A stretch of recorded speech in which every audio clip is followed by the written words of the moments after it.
Bonsoir à toutes et à tous. Merci de votre présence et à mon tour de vous souhaiter le meilleur possible en cette nouvelle année 2025. Je me consacre essentiellement au commissariat d'exposition. Et notamment, il m'est arrivé de faire des expositions sur la photographie.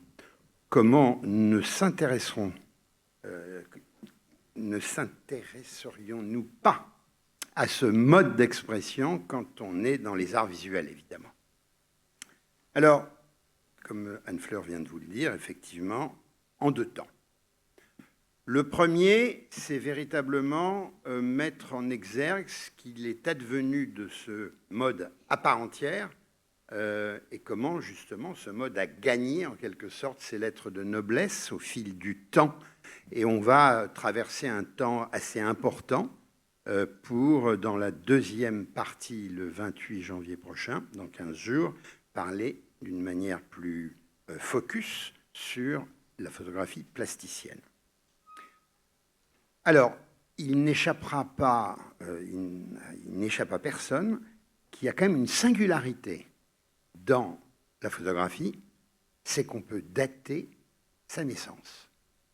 J'aimerais beaucoup connaître la date de naissance de la peinture, de la sculpture, de l'architecture, avec précision, non pas le jour, le mois, au moins l'année, impossible. La photographie, oui, on peut en dater l'invention. Vous n'êtes pas sans ignorer qu'elle est le fait d'un individu qui s'appelle Nicéphore Niepce et qui va effectivement réaliser la première photographie de toute histoire en 1827 et qui est intitulée « Point de vue du Gras ». Photo qui n'est pas évidemment prise avec un portable, vous le savez, qui est prise depuis la fenêtre de sa maison de Saint-Loup-de-Varennes, près de Chalon-sur-Saône. C'est d'ailleurs à Chalon-sur-Saône qu'il y a le musée Nicéphore Niepce, et je vous encourage à aller le visiter. Pour réaliser cette image, il utilise d'une plaque d'étain et de bitume de Judée qui proviennent de mines dans le département de l'Ain. Et il recourt à un temps de pause qui a dû être de plusieurs jours. Donc vous vous rendez compte si cette création, cette invention est très différente, évidemment, de l'usage que nous faisons aujourd'hui de la photographie. Ce qui est intéressant à considérer, c'est qu'il va très vite s'associer avec un autre individu, d'autant plus que, vous l'avez vu tout à l'heure, quand j'ai montré, je leur montre son image, il est mort en 1933, c'est-à-dire 6 ans après son invention. En effet, il va s'associer avec Daguerre, Louis Daguerre. Et cette association, elle va avoir lieu 2 ans après son invention. Et le but de cette association est de commercialiser justement cette nouvelle découverte à part égale avec Daguerre et intéressé par le fait que Daguerre, lui, va apporter tout un lot de relations et, on va dire, son économie, son industrie, comme on disait plutôt à l'époque. Malheureusement, donc, Niepce meurt, et lui, d'ailleurs, il va développer cette invention de Niepce sur un mode un peu différent, puisqu'il poursuit ses recherches sur les propriétés photochimiques de l'iode. Et il va progresser dans son travail pour mettre au point une méthode de développement et une méthode de fixation. Il ne suffit pas simplement de développer, il faut aussi figer. En découvrant notamment que la vapeur de mercure agit comme un révélateur de l'image. Il va réussir aussi à raccourcir considérablement le temps de pause à quelques 10 minutes seulement. Donc, il parvient à réaliser ce que l'on appelle un daguerréotype. Nous sommes là avec une invention, une création qui reste à l'ordre du privé, pour l'instant du moins. Il réussit à fixer les images avec de l'eau chaude saturée de sel marin. Et donc, c'est ainsi qu'il crée le daguerréotype, ici, l'atelier de l'artiste, et là, une vue du boulevard du Temple à Paris. Ce qui va se trouver et qui est tout à fait intéressant, c'est comment Daguerre, ou plus exactement, comment cette création, photographie, va devenir un bien public. En fait, Daguerre va en parler à François Arago. François Arago, qui est un homme politique et un savant. Ce qui est intéressant, c'est de placer d'emblée aussi comment cette création de la photographie touche à l'ordre du scientifique, évidemment. Donc, Arago va tout de suite percevoir le potentiel remarquable de cet objet, de ce procédé, et il en fait une communication à l'Académie des sciences au début de l'année 1939. Et puis, il va s'accorder avec le fils de Nicéphore, qui s'appelle Isidore Niepce, et évidemment avec Daguerre, contre une pension de 6 000 francs à l'un et de 4 000 francs à l'autre, eh bien faire en sorte que dans une séance du 19 août 1839, cette création devienne un bien public. Donc, la photographie, le fait que vous pouvez faire toutes sortes de photographies avec votre portable, eh bien, elle est possible parce que ces créateurs en ont fait, en quelque sorte, don, contre pension, c'est normal, don à la France. Donc ça, c'est un point qui m'apparaît être intéressant et qui marque bien la différence fondamentale, évidemment, avec ce qu'il en est de la peinture ou d'autres modes d'expression. Là où il est important de marquer un petit temps et de préciser certaines choses, c'est comment cela a été reçu ici et là. Quelle réception publique, au niveau, évidemment, de certaines autorités, par exemple l'Église. En 1839, l'Église s'oppose violemment à la photographie. Voilà ce qui est dit. Vouloir fixer de fugitifs reflets est non seulement une impossibilité, mais le vouloir confine au sacrilège.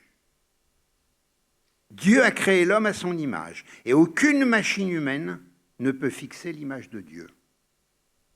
Il lui faudrait trahir tout à coup ses propres principes éternels pour permettre qu'un Français à Paris lançât dans le monde une invention aussi diabolique. C'est un régal, en quelque sorte. Alors évidemment, les débats vont bon train, et il y a plein de textes qui sont produits, et pour la défense de la photographie, on peut citer celui-ci. Ce qui frappe les adversaires de notre système, c'est que dans la photographie, l'appareil joue un rôle important, et même le rôle prépondérant. Qu'est-ce que cela prouve ? Est-ce que si le peintre, après avoir conçu son tableau, trouvé le moyen de la reproduction sur la toile d'un seul jet tel qu'il le conçoit, on nierait que son œuvre fut une production de l'esprit ? Qu'importe l'exécution plus ou moins rapide, plus ou moins facile. N'est-ce pas la conception, de quelque façon qu'elle soit réalisée, qui fait l'œuvre artistique.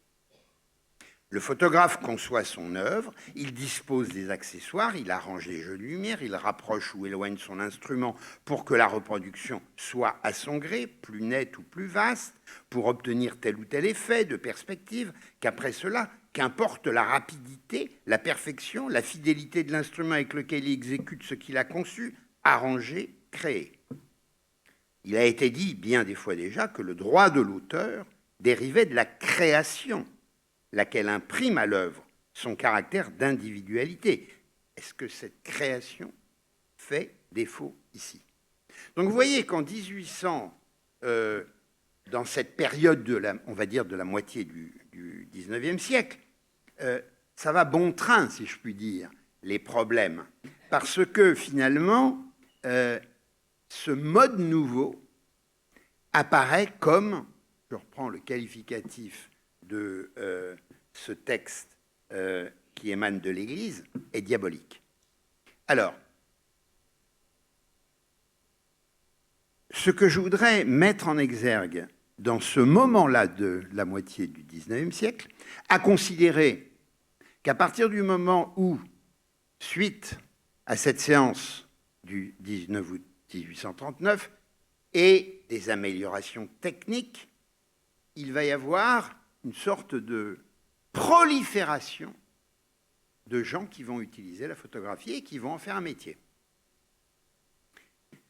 Ce qui m'intéresse de vous montrer, c'est certaines expérimentations que font certains studios, comme l'on dit. À ce compte-là, je voudrais mentionner le nom d'un photographe qui s'appelle Disdéry et qui, en 1954, va ouvrir un des plus importants studios de l'époque. Il va inventer un nouvel appareil photo qui utilise la technique de collodion humide et qui peut reproduire plusieurs clichés sur la même plaque.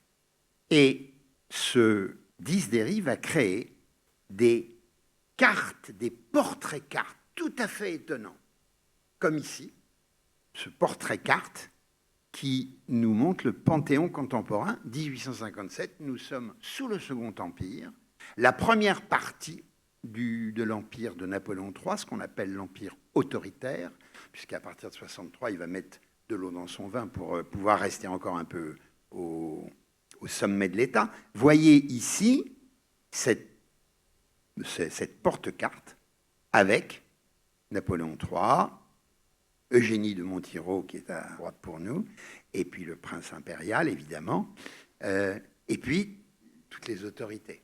Très intéressante, cette image. Donc, ce Disdéry, il va aussi réaliser, en quelque sorte, des cartes de visite. Et comme il a inventé un nouvel appareil, ça va lui permettre de réaliser des photos de manière beaucoup plus souple, beaucoup plus facile qu'avec le procédé du daguerréotype. Et il peut jouer la multiplication.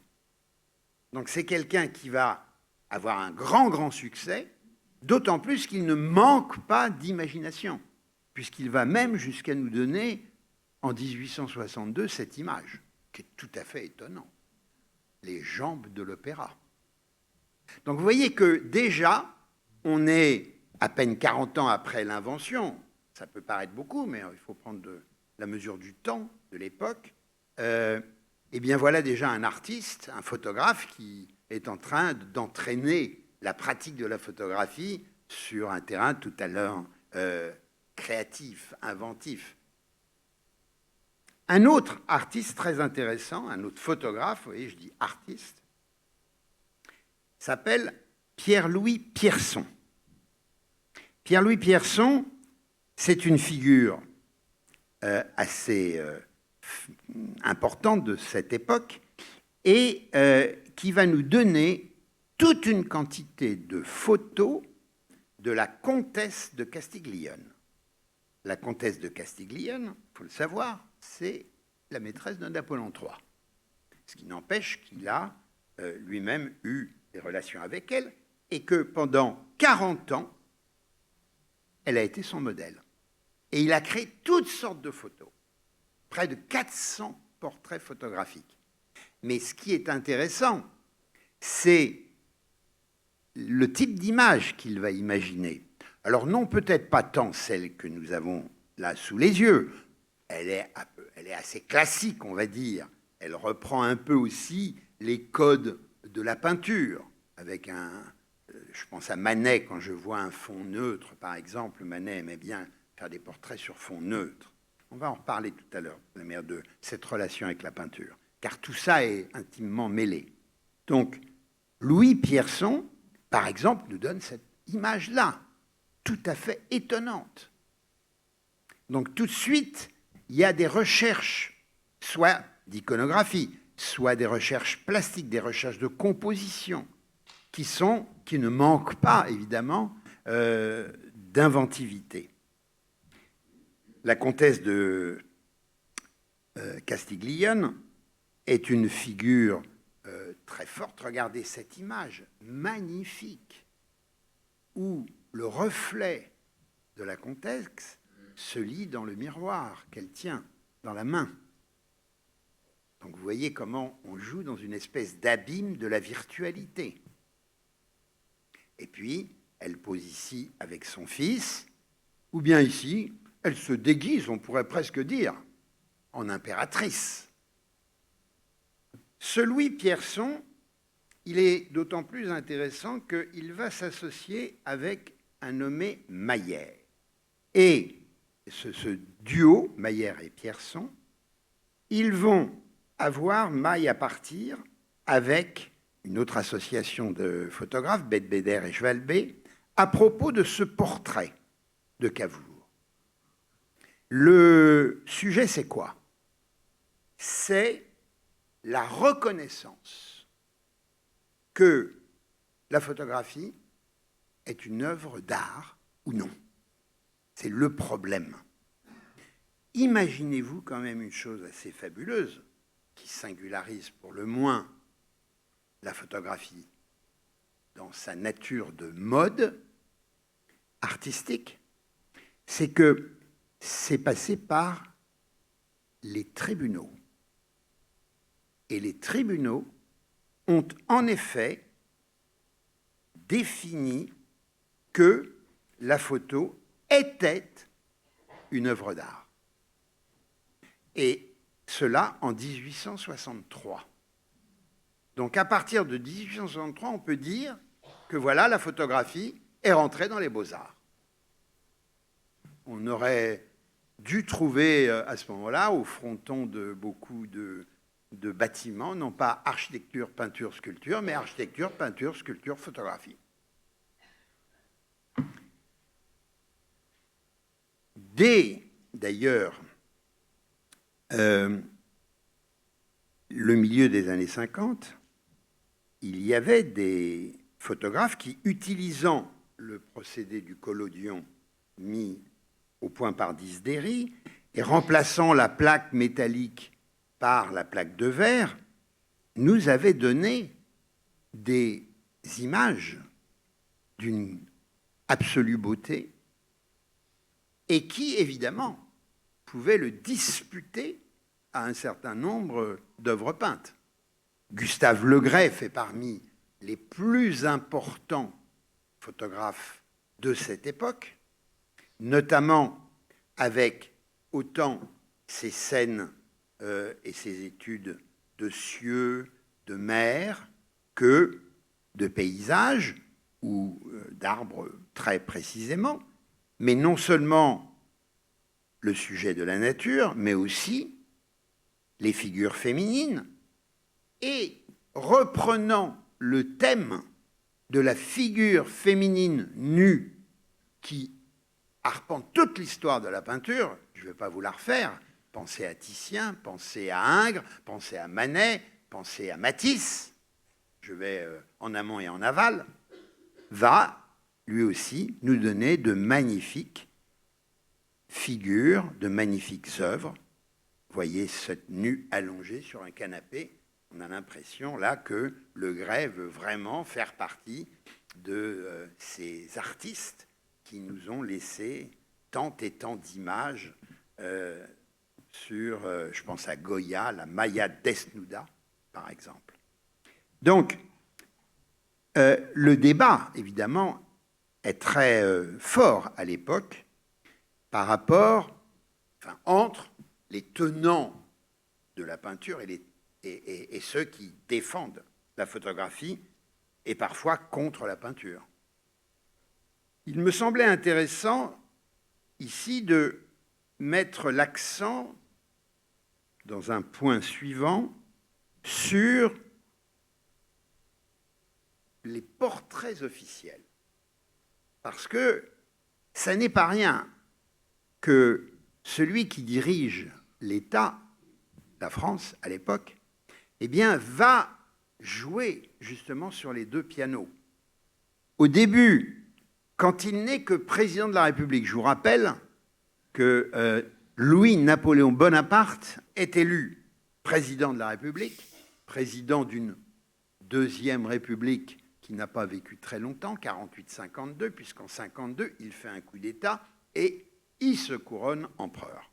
Mais ce qui est intéressant à repérer, c'est que le président de la République, il demande à Horace Vernet de faire son portrait, le voici ici, mais il n'empêche qu'il se fait tirer le portrait, comme on dit, par un anonyme ici, en usant de la photographie, et ici, par Gustave Le Gray lui-même. Et puis que le coup d'État étant fait, il va donner à un artiste qui s'appelle Franz Xaver de Winterhalter toute la possibilité de le représenter en peinture. C'est le peintre officiel de Napoléon III, mais il n'empêche que Gustave Le Gray va aussi tirer son portrait, mais voilà, dans une manière un peu plus familière, on pourrait dire, même si la posture du cavalier est importante si on pense à l'Antiquité et à Alexandre le Grand, par exemple. En tout cas, c'est très intéressant de voir que Napoléon III, Louis Bonaparte puis Napoléon III, est très sensible à se faire tirer le portrait en photo comme il le fait en peinture. Ce que ça voudrait dire qu'il ne prend pas parti, peu importe. Il va demander à Gustave Le Gray de faire le portrait d'Eugénie, Eugénie ici sur son prie-dieu, jusqu'au petit bout de chou du prince impérial, ici par Maillère et Pierson. Donc, on prend vite la mesure que ce magnifique procédé, ce nouveau procédé de la photographie, est beaucoup dirigé du côté du portrait dans son avènement et dans sa, je dirais, sa démocratie. Puisque justement, il va y avoir pléthore de studios, comme je le disais tout à l'heure, qui vont émerger, où on va aller se faire photographier. Je dis bien des studios, c'est-à-dire des endroits où on est complètement à aménager un décor en fonction de la demande du client. Vous voulez quoi? Un fond de paysage, un intérieur, ou bien une vue avec un château au loin, comme ça, ça pourra donner peut-être l'impression que vous êtes le propriétaire du château. Tout ça est vraiment comme ça que ça s'opère. Parce qu'il ne faut pas oublier aussi une chose, c'est qu'on est à une époque, milieu du 19e, déjà un peu avancé, juste, c'est l'avènement progressif de la bourgeoisie. L'aristocratie, elle va petit à petit laisser le pas. Donc ce qui est intéressant, c'est de découvrir quelques photos de studio, comme par exemple cette dame qui ne pose pas chez elle, mais qui pose chez un photographe, ou bien encore ce couple. Et on voit très nettement d'ailleurs l'image du fond, que c'est tout simplement une toile peinte. On est dans un décor.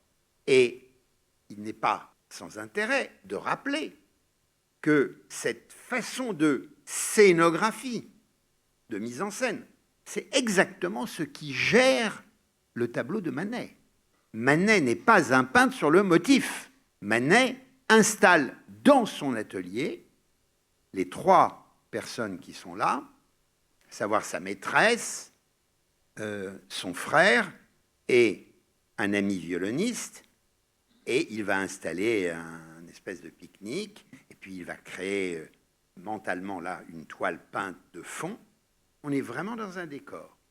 L'importance de la scénographie est récurrente. Ce qui est intéressant dans ce jeu de ping-pong qui va encore se donner pendant quelque temps entre la photographie et la peinture, c'est de regarder ceci. Voyez ce tableau de Monet qui représente son fils quand il a 4 ans, et voyez le studio. Vous voyez, finalement, il traite des mêmes sujets. Ou alors vous avez ici la fillette au cerceau d'un côté de Renoir et un petit garçon qui pose avec son cerceau. On est bien aussi dans la frange sociale de la bourgeoisie. Ou alors, on demande dans ces studios des images plus exotiques, quitte à faire venir un éléphant. Et que sur un décor de fond, on va se retrouver sur un paysage d'Afrique. Ce qui est intéressant à relever dans cette nouvelle économie de la photographie, c'est que ces studios sont aussi ambulants. Alors là, évidemment, on pose dans un décor naturel. C'est intéressant de regarder cela, parce qu'on est au même moment avec l'école de Fontainebleau, qui va peindre sur le motif. Corot et toute la bande. Ensuite, il y aura les impressionnistes. Ici, l'exemple d'un studio ambulant au Jardin du Luxembourg, et ici, en pleine rue. Donc, cet objet nouveau qui s'appelle un studio va être très important dans cette histoire de la photographie. Par rapport, je le répète, dans ces premières périodes, notamment du côté du portrait. Et il y a quelques studios en vogue. J'en prends 3, dont le plus célèbre est évidemment le studio Nadar. On connaît Nadar. On connaît Nadar, d'autant plus qu'on a beaucoup entendu parler l'an dernier, car c'est dans les locaux 35 boulevard des Capucines, toujours en place, sauf l'enseigne qui n'a disparu. C'est dans ces locaux-là, on le rappelle, que s'est tenue la première exposition impressionniste en 1874, dont on fêtait les 150 ans l'an dernier. Il avait prêté ses locaux. C'est intéressant aussi cette relation entre le photographe qui prête ses locaux à une bande de jeunes artistes. Faut prendre tout ça en même temps pour essayer de bien comprendre ce qu'il en est. Alors Nadar, lui, il va nous laisser... Alors, vous voyez, la verrière, tout en haut, c'est vraiment un studio très intéressant parce qu'il bénéficie d'une lumière naturelle. Je me suis amusé d'une certaine manière, mais intéressé, à jongler entre, par exemple, cet autoportrait que Delacroix fait de lui en 1837, l'autoportrait au gilet vert, très connu, et le portrait un peu plus tardif, que lui fait Nadar en 1858. On pourrait jouer comme ça avec l'autoportrait de Ingres de 58. Alors, vous voyez, cet autoportrait avec la petite inscription, je ne la connais pas par cœur, qui est en haut, c'est vraiment typé Renaissance. Portrait en buste, sur fond neutre, c'est vraiment un typé Renaissance. Et lui, il fait Nadar une photo beaucoup plus proche, beaucoup plus vive, je dirais, moins posée. On trouverait par exemple sous le pinceau de Manet cet extraordinaire portrait d'Émile Zola, sur lequel je pourrais traîner pendant 2 heures tellement il est riche à analyser, notamment par ce que le portrait d'Émile Zola que fait Manet, c'est surtout un portrait qui est fait par les objets qui l'entourent. Dis-moi qu'est-ce que tu as et je te dirai qui tu es. Et Nadar fait de même d'une certaine manière. On pourra encore aller chercher le portrait de Mallarmé par Renoir et celui qu'en fait Nadar. Voilà des jeux qui sont intéressants dans cette deuxième moitié du XXe siècle et notamment mettre en exergue le magnifique travail que fait Félix Tournachon, dit Nadar. Outre qu'il est aussi le premier, je n'ai pas mis d'image, à faire des photographies aériennes à bord d'un ballon. Autre studio très important, moins connu, c'est Carja. Toujours bon de savoir tous ces noms-là, parce que dans les foires à tout, on peut trouver des trucs. Hein. Non, mais je vous assure. Étienne Carja. Étienne Carja, qui va se mettre aussi à la photographie, qui est un caricaturiste assez réputé, un peu poète à son heure, et qui va apprendre le métier de la photo à la fin des années 50, et qui va s'installer dans un atelier rue Laffitte. Et lui aussi va nous faire toute une série de portraits, de personnalités, avec toujours un peu comme on l'a vu avec Nadar, cette façon de fond, alors voilà un autoportrait, de se dispensant d'éléments de décor. Alors, Carja, il est réputé parce qu'il nous a laissé ce magnifique portrait de Baudelaire, que vous connaissez, mais vous ne saviez pas qu'il était de Carja, alors que souvent on connaît ceux qui sont faits par Nadar. Je trouve ça un petit peu injuste pour Carja. Donc ici, le portrait de Baudelaire, magnifique, mais vous voyez, là aussi en buste, sur fond neutre, et quand ça n'est pas en buste, c'est 3/4 sur pied, comme on dit. Le jeune Monet, 1865, ou bien encore, on trouverait Courbet, le monumental Courbet. Mais alors, ce que vraiment il a réussi à faire, et il est l'un des rares à nous en avoir donné une image, c'est le portrait de Rimbaud. Il existait, je crois, plusieurs épreuves de ce portrait, puis il y a eu une querelle au cours d'un dîner où Rimbaud a blessé Carja d'une canne épée, et en réaction, Carja a effacé tous les négatifs sur verre correspondant au portrait qu'il avait pris de Rimbaud, et il ne subsiste aujourd'hui que 8 épreuves d'époque.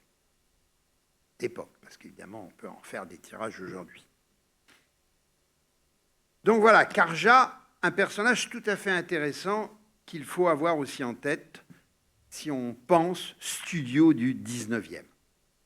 Il y a un autre studio, mais que vous connaissez de nom, bien entendu, et même plus que de nom, c'est celui d'Alphonse Bertillon, qui est le créateur de ce qu'on appelle les photos anthropométriques. Donc ici, il s'est lui-même fait une photo de profil et de face, donc à cette manière de photographie d'identification judiciaire. Donc on connaît les photos de Bertillon, elles sont très importantes, elles sont très nombreuses, parce que précisément, elles ont permis toutes sortes d'inventaires en quelque sorte. Alors c'est un principe qu'il a créé en 1883, et le principe de Bertillon, c'est qu'il part du calcul qu'en prenant 14 mensurations, taille, longueur des pieds, mains, oreilles, avant-bras, arête du nez, écartement des yeux, etc., sur n'importe quel individu, il n'existe qu'une chance sur 286 millions qu'on retrouve les mêmes mesures chez un autre individu. Donc vous voyez, là, on est la photographie est quasiment devenue un objet au service de l'identification judiciaire. Donc, photographie dite anthropométrique, avec ce qui caractérise la face profil, le signalement descriptif, la description des stigmates physiques, cicatrices, tatouages, grains de beauté, etc., et intègre par la suite, au début du siècle, du XXe, la dactyloscopie, c'est l'empreinte des 4 doigts de la main et de l'index gauche, et à partir de 1900, celle des 10 doigts. Donc, la photographie est ici utilisée à des fins, évidemment, totalement singulières. La petite séquence qui suit est une séquence que j'ai appelée la conscience de l'histoire, parce que c'est une formule qui m'importe dans un travail que je fais, et qui vient à propos ici, à partir du moment où la photographie est bien installée, notamment dans l'art du portrait, et quelle est l'occasion pour un certain nombre d'individus, j'en ai pris quelques-uns, mais il y en a beaucoup plus, qui vont poser, mais poser avec cette idée derrière la tête d'une conscience de l'histoire. Et je crois qu'on ne peut pas le dire autrement quand on voit cette photo prise par un photographe qui s'appelle Eugène Druet, de Rodin dans son atelier à Meudon. Parce que, vous me l'accorderez, il a choisi la manière de poser. Hein? Meudon, il faut aller voir le musée Rodin à Meudon. Je dirais qu'il est quasiment resté dans son jus depuis la mort en 1917, si j'ai bonne mémoire, de Rodin. C'est un musée extraordinaire où vous avez notamment énormément d'éléments de plâtre, des fragments de mains, de bras, comme vous pouvez le voir ici. Et vous voyez bien que cette photo, bon, c'est une photo délibérément réfléchie, posée, fabriquée. Celle-ci ne l'est pas moins, et ne marque pas moins la sorte de certitude de Cézanne d'avoir fait, avec la série des Grandes Baigneuses, une œuvre majeure. On est en 1905. Prise par son fils, Jean, qui n'est pas moins célèbre, celle de Renoir dans son jardin de Cagnes en dit long sur la force, la résilience de cet homme dont, vous le savez, l'arthrite avait complètement transformé ses mains. On voit bien, hein, il a le pinceau qui est attaché à ses mains et il pique la toile. On connaît beaucoup moins parce qu'elle est dans des réserves familiales, cette photo de Monet qui pose dans le grand atelier des Nymphaires en 1915. Je vous rappelle qu'on est en pleine guerre et que lui vient de faire construire un atelier et que ce n'est pas privé de sens de poser comme il le fait alors que l'atelier vient d'être terminé. On voit encore un peintre là-bas au fond. Et quand, disons, quelques années plus tard, sans doute début des années 20, il pose à nouveau,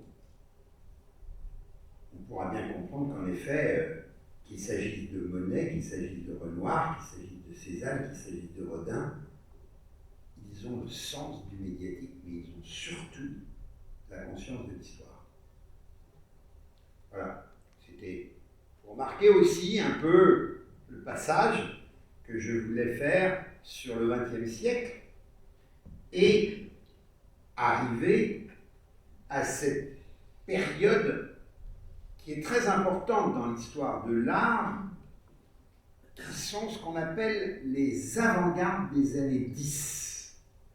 Et un peu au-delà, bien sûr. Il faut avoir toujours présent à l'esprit qu'en effet, à partir de l'avènement du fauvisme en 1905, puis du cubisme, on peut la dater 1907-1908 avec les Demoiselles d'Avignon, et puis ensuite du dadaïsme, et encore j'ai oublié l'expressionnisme en 1905 aussi, pardon. Il y a une quantité tout d'un coup de ismes qui tombent, dont il faut citer donc encore évidemment le dadaïsme, le surréalisme, et encore je ne cite pas le vorticisme ou je ne sais plus quel autre isme qui ne me vient pas tout de suite dans ma tête. En tout cas, dans cette première période du siècle.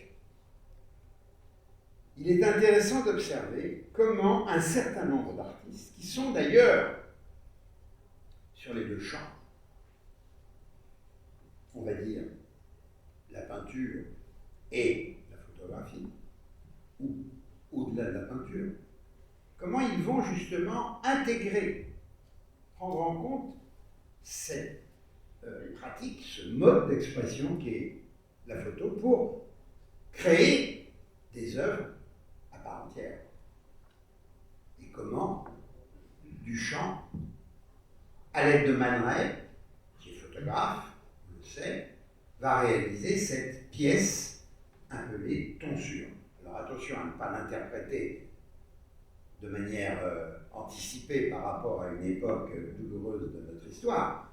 Pas du tout là, c'est plutôt la relation avec le ciel, ou la comète en quelque sorte. En tout cas, c'est une image assez étonnante, que l'on connaît bien dans le dadaïsme et à l'aube du surréalisme, de cette invention qu'a eue Marcel Duchamp de se faire raser le crâne en forme d'étoile et de demander à Man Ray de faire cette photo.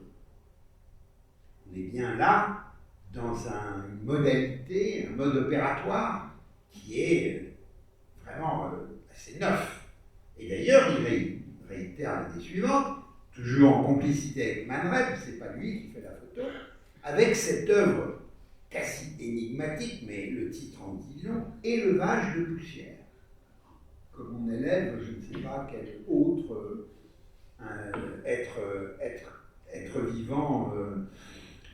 Il s'agit en fait d'avoir disposé sur un carton un tracé qu'on aperçoit, ça me fait penser un peu à une sorte de vue aérienne archéologique, et puis avec de la colle, d'avoir tracé ça avec de la colle, de l'avoir mis dans un endroit où la poussière va bon train, et finalement elle va se fixer sur la colle et définir une œuvre totalement étonnante, totalement inédite.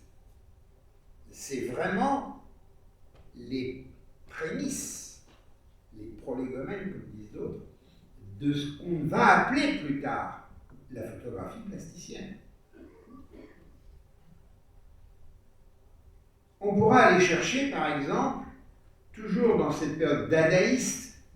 Le dadaïsme, c'est un mouvement qui émerge en Suisse, à Zurich en 1916, mais qui va prendre beaucoup d'importance sur la scène parisienne autour des années 20 et qui va devenir en quelque sorte le préalable du surréalisme en 1924, lorsque André Breton publiera son manifeste. Vous avez Max Ernst. Alors, ce qui est très intéressant chez Max Ernst, et là vraiment, la photographie vient en dernier recours, si je puis dire, pour donner à un objet son unicité plastique. Je m'explique. Vous voyez ici cette œuvre. C'est un collage de différents objets. Un collage dont Max Ernst va réaliser ensuite une photo.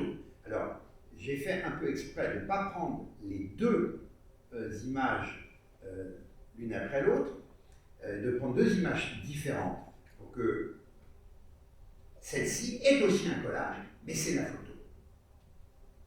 Celle-ci, c'est un collage dans lequel il y a un élément de photo et dont il existe un tirage photographique, et là, c'est un élément avec des éléments de dentelle qui, c'est le résultat. Et ce qui précède, c'est un collage avec des éléments de dentelle, un collage d'un élément de photo, etc. Donc, la photographie vient en quelque sorte donner un corps unique à l'image du collage. Avec un titre, en plus, qui est complètement surréalisant. Mais on n'est pas encore avec le surréalisme en Inde. Justement, on va y être sans tarder avec Man Ray lui-même, si je puis dire, dans ses inventions, qui va mettre en question le principe même de l'insolation, qui est le principe de la photographie dans son développement avec l'appareil photographique et le collodion. À savoir, il va prendre une image en posant sur un plateau des éléments, des objets, et il va, sur une plaque sensible évidemment, et il va donc insoler par un flash pour créer ce qu'il appellera tantôt des photogrammes ou des rayographies, et instruire au bout du compte une image qui n'est pas toujours facile à identifier par rapport à la source originelle. Donc on est bien dans ce que réclamait André Breton à ses troupes, d'aller saisir, en quelque sorte, de représenter par la peinture, Dali, Masson, etc., des figurations, je vais dire, des scènes figurées qui procéderaient d'une profondeur de l'inconscient. Dans le surréalisme, de manière assez forte, il y a un artiste qui a exploité le filon photographique, c'est Hans Bellmer, à partir du moment où il avait réalisé cette fameuse sculpture, puisque c'est du volume, qui s'appelle La Poupée. Une œuvre qui est conservée dans les collections du Musée national d'art moderne. Cette poupée, qui est un objet fétichiste, le lieu de toutes sortes de projections fantasmatiques de l'auteur, sur le thème de la figure féminine, est bien éloigné, quoique peut-être, des représentations du passé, il va surtout nous en donner toute une série de photos absolument étonnantes, comme vous les voyez ici. Celle qui est en bas à gauche, la voici de manière plus explicite. Image très troublante, très perturbante, parfois dérangeante, on peut le comprendre, qui montre bien aussi que ce mode d'expression qu'est la photographie peut aller en quelque sorte par les artifices de sa fabrication, aller creuser dans les mystères de l'intime. Et il me semblait pertinent à cet endroit-là de vous présenter en quelques images, chaque fois bien sûr, le travail de cet artiste, Claude Cahun. Cette photo est absolument impressionnante. Cette façon de dialogue à soi, de cet autoportrait, elle est très puissante. Et c'est là où, effectivement, on prend la mesure des capacités d'expression de ce mode de la photographie. Claude Cahun nous a laissé un autre autoportrait très connu, jouant du miroir. Ça me rappelle Louis Pierson avec la comtesse de Castilla, même si on n'est pas dans les mêmes intentions, assurément. Freud est passé par là. Mais ce sont des images qui sont très puissantes. Claude Cahun encore, avec cette image, alors là, très surréalisante, et tout à fait étonnante. Avec l'idée d'une traversée dans le temps de cette aventure de la photo, comme je l'ai annoncé, il s'agit aussi de s'arrêter un moment sur toute une production d'images qui procède d'une posture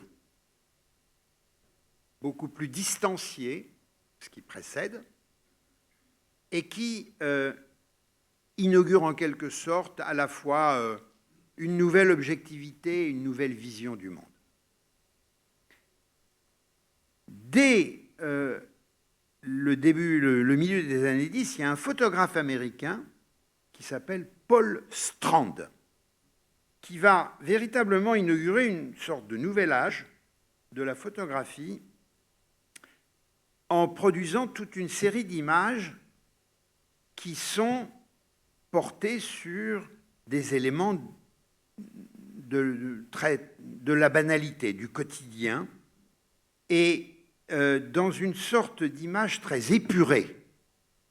Ici, vous avez une carafe avec fruits, jouant sur, évidemment, le noir et blanc. Ici, une autre nature morte. Et ici, une encore peut-être plus forte, jouant évidemment de toutes les qualités qui font partie, en quelque sorte, de l'ADN de la photographie, qui est la lumière, notamment, et la composition.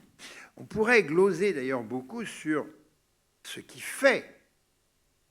est l'ADN de la photographie. On s'apercevrait peut-être que il y a un rapport entre la photographie et la sculpture. Je le dis un peu brutalement, mais je voudrais juste mettre cela dans vos esprits, si je peux me permettre la formule, parce qu'il y a quand même une chose qui est intéressante, même si aujourd'hui, avec le numérique, on est sur d'autres terminologies, mais sur celle qui a occupé très longtemps l'histoire de la photo, on parlait de positif et de négatif.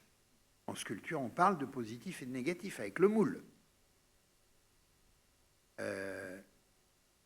J'ai toujours été saisi par une formule qui est celle de prise de vue. Car je la prends au premier degré. Et à ce moment-là, on tombe dans l'aveugle. Prise de vue, prendre la vue, c'est quelque part à voir avec la question de l'aveuglement. On parle aussi de cadrage, ce qui va caractériser la photographie, peut-être de manière plus indépendante. Ici, nous sommes donc avec tout un pan de l'histoire de la photographie, un courant dans cette période des années 20-30, qui correspondent d'ailleurs à ce qui est les réalismes dans la peinture. Je pense à une exposition à Beaubourg, il y a 30 ans, qui s'appelait Les réalismes et qui mettait l'accent sur cette période des années 20-30. On trouve par exemple un autre artiste absolument étonnant qui s'appelle Edward Weston et qui, pareillement, va participer à cette façon précisionniste, on pourrait dire. D'ailleurs, ça me traverse l'esprit, donc pardonnez-moi, je vais des fois un peu en chaos comme ça, mais il y a une école précisionniste américaine qui est de la même période, avec Charles Schiller, par exemple. Donc, un soin de la précision dans toute une série absolument admirable de cet artiste donc américain Edward Weston, qui s'attache à souligner un chou. Et en même temps, je pense à Manet, fameux tableau de Manet, l'asperge, toute seule. Vous allez la voir au Louvre, si vous ne la connaissez pas, magnifique pièce.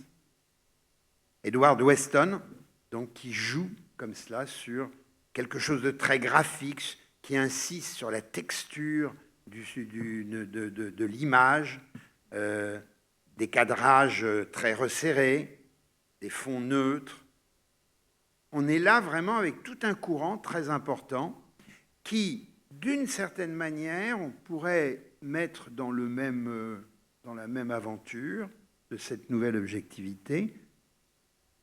Ce qui s'est passé dans les avant-gardes russes, mais un peu après qu'elles aient vraiment émergé, avec certains artistes, et surtout avec un artiste, Alexandre Rodchenko.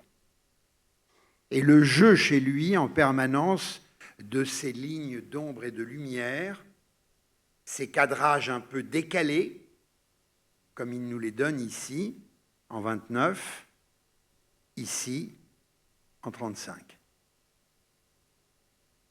Cette nouvelle objectivité, on la trouverait aussi dans tout le travail d'une artiste très importante qui n'est pas toujours reconnue encore au niveau grand public, hein, j'entends, c'est Germaine Krull. Remarquable artiste. D'ailleurs, il est intéressant de vous signaler qu'en 29, à Stuttgart, il y a une exposition, grande exposition de photos très importante, où il y avait justement tous ces artistes, Weston, Krull et quelques autres.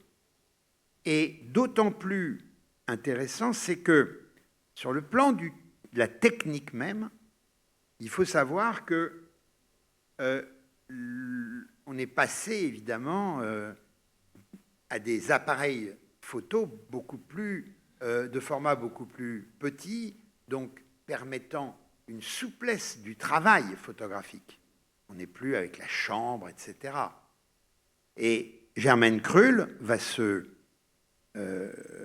va profiter de cette souplesse-là pour réaliser toutes sortes d'images où les points de vue, hein, la question du point de vue est très importante dans cette période des années 20-30, des points de vue avec des plongées. Évidemment, on peut penser à certains tableaux de Caillebotte, par exemple, ou ici, toute une série sur le pont transbordeur de Marseille, qui n'existe plus, oui, il n'existe plus, je ne crois pas. Très, très belle série. Et vous voyez comment elle précipite en quelque sorte notre regard en le projetant complètement dans les profondeurs de cette séquence. Donc, ça, c'est aussi vraiment un plus très important qui est apporté notamment par Bérénice Abbott, avec cette vue de New York la nuit, un gratte-ciel, évidemment. On est avec des possibilités de photographie et de vision. Aujourd'hui, alors évidemment, les drones nous permettent toutes sortes d'images, ça devient assez familier, mais je crois que le travail que fait Bérénice Abbott dans cette perception de la ville de New York est tout à fait inédite à l'époque, notamment cette très célèbre photo. Les événements de l'histoire participent toujours à faire bouger, je dirais, les lignes des moyens d'expression. Et tout ce qu'il en est de la Grande Dépression aux États-Unis ou des malheurs de la guerre va développer toute une autre partie d'œuvres de qualité tout à fait étonnante, notamment avec une artiste qui s'appelle Dorothea Lange. Dorothea Lange qui va faire donc toute une série de travaux à l'époque de la Grande Dépression et des travailleurs migrants. Alors avec cette image qui ne manque pas évidemment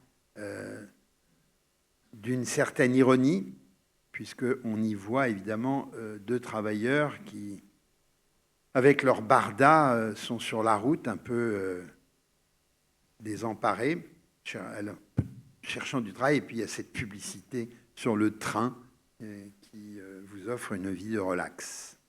Dorothea Lange, c'est l'auteur de cette magnifique image, véritable icône de la photographie de cette période et qui témoigne dans son travail de la misère et de la pauvreté qui est la conséquence de toute cette période. Ici, une image incroyablement forte. On notera évidemment comment elle coupe le personnage qui est en arrière-plan, dont on ne voit que la main posée sur l'épaule du petit japonais. En mars 1942, plus de 120 000 Américains et Américaines d'origine japonaise sont internés dans des camps en zone reculée. On comprend quelle est la relation. Et vous voyez, les enfants sont étiquetés. Et voilà que Dorothea Lange, elle, vient témoigner de cette histoire. On trouve sous l'œil de Walker Evans, là aussi, tout un ensemble de photos absolument puissantes. Donc une photo qui se fait, on va dire, documentaire, mais finalement, le portrait de Napoléon III était aussi documentaire. Les portraits des artistes qu'on a vus, c'est plutôt ouvrir là toute une phase, je dirais, tout un plan de la photographie de ces reporters de guerre, comme on les appelle et comme ils sont qualifiés exactement, et qui viennent nous donner, à travers leur image, d'autant plus que, vous le savez, se multiplient les agences de presse, il faut aussi penser à toute l'économie périphérique de ce mode d'expression, comme s'est développé les galeries d'art pour la peinture. Donc, toute une économie qui passe par la publication dans les revues, notamment la revue Life, pour en citer qu'une, et qui nous tiennent au courant de ce qui se passe dans le monde. Et puis, évidemment, on ne peut pas ne pas mentionner dans cette qualité de reporter de guerre Robert Capa, dont les photos deviennent des véritables images qui ont fait le tour du monde et qui sont une sorte de synthèse même de la guerre d'Espagne dans cette image-là, mondialement connue, ou bien encore des images qui permettent en quelque sorte de relater l'histoire au vécu. Ici, le débarquement à Omaha Beach de Robert Capa. Et justement, dans cette qualité-là, on trouve une journaliste absolument, enfin une reporter de guerre absolument remarquable, ancien mannequin d'abord, qui s'appelle Lee Miller, vraiment une figure très importante de la création photographique du milieu du XXe siècle, même un peu avant. Ici, elle est à Saint-Malo au moment où eh bien, elle témoigne de tout le drame de la guerre, de la Deuxième Guerre mondiale, avec des photos magnifiques. Enfin, magnifiques, c'est difficile à dire, bien sûr, mais c'est quand même des photos qui sont fortes. Et comme par exemple encore Lee Miller, ici, qui prend ces deux gardiens du camp de Buchenwald, qui demandent grâce en quelque sorte. Photo très forte d'émotion et d'une charge historique très puissante.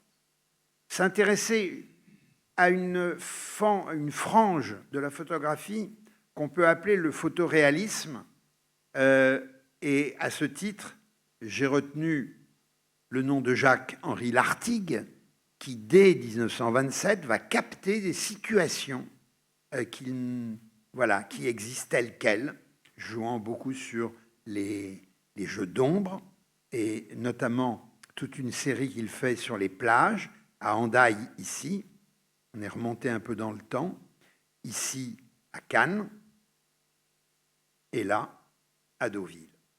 Dans cette qualité d'un photoréalisme, évidemment, la figure majeure de Robert Doisneau, avec le débat en arrière-plan d'une photo qui a peut-être été fabriquée, etc., etc. Ça fait débat, mais ce qui est intéressant, c'est le résultat de l'image. 1950, le baiser de l'hôtel de ville. Robert Doisneau, personnage tout à fait attachant et passionnant, qui nous donne ici le portrait de Coco Chanel, mais qui est quand même, c'est vrai, beaucoup plus connu pour les photos saisies, on dirait sur le vif en quelque sorte, comme ici dans le cadre scolaire. Ça rappellera peut-être à certains d'entre nous des souvenirs lorsque Mendès France avait pris des décisions de nous servir du lait dans les écoles primaires. Vous savez, il y a une richesse considérable. Donc, j'ai fait un choix parce que c'est des photos et des photographes qui sont très importants, comme Willy Ronis, qui sont en qui était encore proche, qui était encore avec nous il n'y a pas longtemps. Cette photo du petit Parisien dans les années 50, cette manière de cadrer ici à travers la fenêtre, ce Vincent aéromodéliste dans le sud en 52, ou bien encore cette autre image d'amoureux en 57. Sur un tempo plus singulier pour le moins, tout le travail de l'artiste américaine Diane Arbus, qui va en quelque sorte se saisir d'images un peu décalées, on pourrait dire, comme ici ce couple d'adolescents, très étonnant, 63, ce jeune homme en bigoudi. Ça fait penser évidemment à la question du genre quelque part, mais on l'abordera nécessairement dans la photographie plasticienne avec quelques individus qui l'ont marqué. On va le voir d'ailleurs ici aussi, enfin plus ou moins. Et ici, cette image d'enfant pathologiquement atteint dans un asile. Où on en arrive à un concept qui va être le préambule à la prochaine séance, puisque pendant longtemps, on a parlé d'images fabriquées avant de parler de photographie plasticienne. Mais en fait, tout à l'heure, je vous parlais de Disdéry, les cartes, portraits, on était déjà dans la photographie plasticienne, d'une certaine manière, ou alors toutes celles qui sont en studio, les deux personnes sur les éléphants, par exemple. C'est de l'image fabriquée. Ce qui est intéressant, c'est de vous proposer de découvrir, si vous ne les connaissez pas, cette série de l'artiste autrichien Arnulf Rainer, déjà 95 ans, mais qui, lui, dans les années 70, est au sein d'un groupe qui s'appelle les actionnistes viennois, où le corps est vraiment l'une des figures centrales de tout le travail, va mettre en jeu justement le sien, dans un travail de photographie rehaussée de peinture, face farce, pas toujours rehaussée de peinture, parfois simplement pour donner une image contorsionnée de son individu, ce qui n'est pas sans être dans une relation avec un sculpteur de la fin du XVIIIe en Autriche qui s'appelle Messerschmitt, qui a fait toute une série de têtes d'expression. La qualité de tête d'expression, d'ailleurs, remonte au XVIIe. Était un concours à l'école royale, enfin à l'Académie royale des beaux-arts, de peinture. Ici encore, face farce. Il a aussi fait toute une série sur les masques mortuaires à partir de documents photographiques rehaussés en peinture. Annette Messager, une figure plus familière, je suppose, pour un certain nombre d'entre vous, qui, dans les années 70, au début de sa carrière, va, dans une forme de féminisme absolument assumée et surtout combattante, va réaliser toutes sortes d'albums collections, comme elle les appelle. Donc, c'est des ensembles d'images sur des thématiques comme celle « Les hommes que j'aime, les hommes que je n'aime pas », ou bien encore « Les tortures volontaires, au contraire ». Donc toute la problématique, évidemment, de la question de l'esthétique du visage ou du corps lui-même. Et si j'ai mis cette image de détail, c'est parce que ça nous permet de voir dans la boîte au premier plan qu'en fait, le travail passe par une édition, donc un livre, un album, comme elle les annonce, lorsqu'il ne s'agit pas d'aller chercher des figures féminines qu'elle jalouserait et qu'elle corrige sur l'image photographique, elle aussi. Mentionner ici le travail de Cindy Sherman, un travail tout à fait étonnant. Elle réalise dans les années 70 une série de photographies en noir et blanc qui vont faire sa célébrité. En fait, elle se met elle-même en scène dans toutes sortes de rôles féminins stéréotypés, inspirés de films des années 50 et 60. Donc ce sont des clichés, comme elle dit, qui sont profondément ancrés dans l'imaginaire culturel.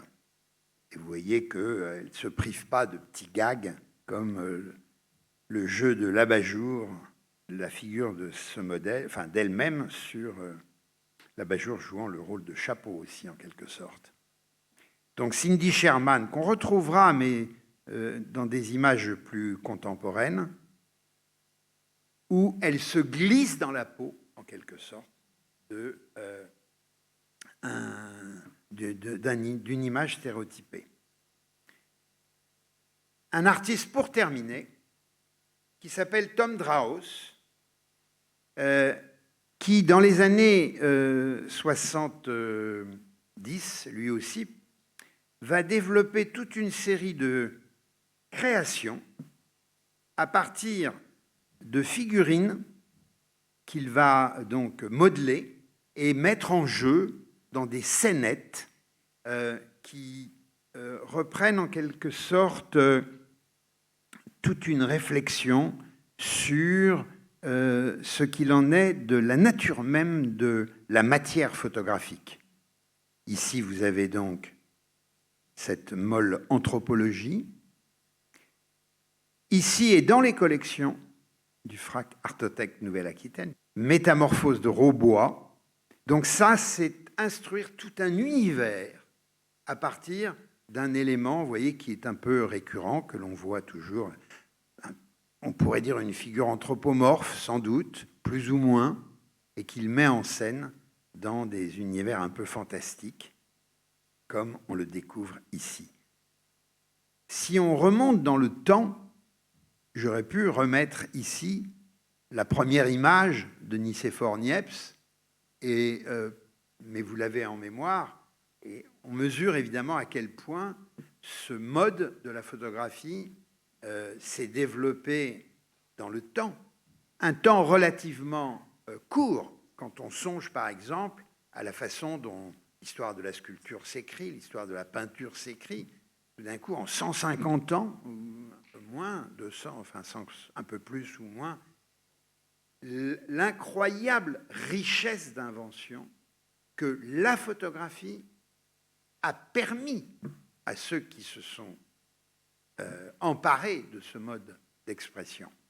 Alors, pour en savoir plus, et à l'appui de ce que je viens de parcourir, je ne puis que vous recommander, mais d'une manière absolue, le livre de Gisèle Freud, Photographie et société, de 1974. Vous voyez que ce n'est pas hier soir, ça a 50 ans, pardon, 50 ans déjà.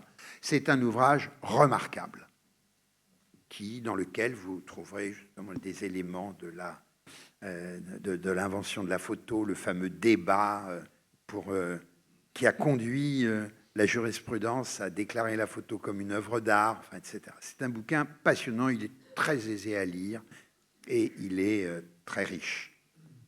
Ils se disent peintres, ils se disent photographes.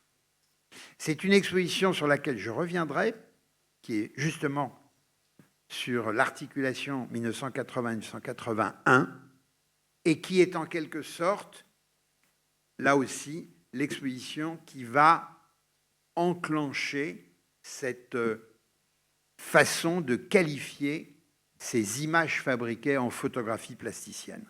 Enfin, s'il est un ouvrage que je ne peux que vous recommander, c'est un pavé, mais il est magnifique. C'est la nouvelle histoire de la photographie, qui a déjà une trentaine d'années, mais je crois qu'il en a fait une deuxième édition, donc qui doit couvrir un peu d'autres, mais c'est déjà un pavé magnifique. Michel Friseau a fait là, et vous le voyez, en couverture, vous retrouvez une photo de Louis Pierson, la comtesse de Castiglione, début des années 1860. C'est dire effectivement que cette aventure de la photographie est une aventure absolument passionnante, très enrichissante, et qui nous amène à beaucoup de débats et de réflexions sur ce qu'est une œuvre d'art. Merci.